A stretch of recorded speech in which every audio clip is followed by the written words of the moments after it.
5 things to remember about Pasteurella Multocida. There are several types of Pasteurella that can affect swine, but in this presentation we will focus on 2. Type A, that causes pneumonia, and type D, that causes progressive atrophic rhinitis in association with another bacteria called Pasteurella bronchoseptica. Pasteurella multocida is a secondary and opportunistic pathogen. It is present in the normal flora of the upper respiratory tract, so it's easy to isolate it from the nasal cavities or the tonsils of pigs. But when there is a viral infection that may be immunosuppressive, like with porcine circovirus type 2 or PRRS, then Pasteurella can migrate down towards the lungs and cause issues. In the case of progressive atrophic rhinitis, Pasteurella bronchoseptica binds to the epithelium of the trachea and then destroy the mucociliary apparatus so that Pasteurella can then bind to the bone and causes the issue. Pasteurella multocida is transmitted by the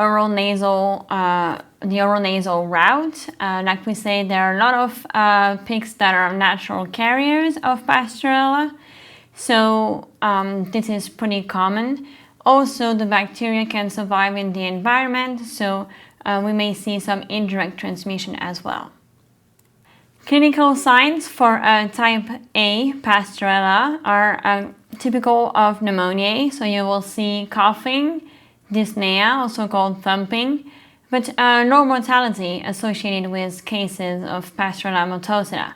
The pigs will lose weight and will look really emaciated and will have a growth retardation and they will not catch up with the group. In the case of progressive atrophic rhinitis, the pigs will start by sneezing, we'll see some nasal discharge, and then you will see really more severe modification of the snout. They will get shorter and sometimes really severely tilted towards the left or the right. Sometimes you can even see some blood in the nasal discharge. And because of the modification of the snout, you can see some tear staining in the corner of the eye because the tear ducts are just obstructed. So the diagnosis for pneumonia associated with Pasteurella multocida is pretty easy with culture and isolation from lung tissue. Remember that a lot of pigs carry the bacteria in the upper respiratory tract, so any sample that may be positive from those areas is rather inconclusive. For progressive atrophic rhinitis, it's pretty obvious with the clinical signs that this is what is happening and some of the lesions. Evaluation can be done at the slaughterhouse as well, where veterinarians may section the snout and they will cut between the first and the second premolar teeth and then look at the cross-section and see how the nasal turbinates look. So then they score each of the section for each of the snouts from 0 being normal up to 5, where there is a normal nasal turbinate that can be seen and the septum is deviated.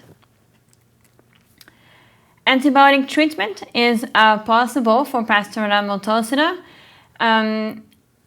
especially for the pneumonia-induced, but sensitivity needs to be done so that we can make sure there is no resistances against those antibiotics.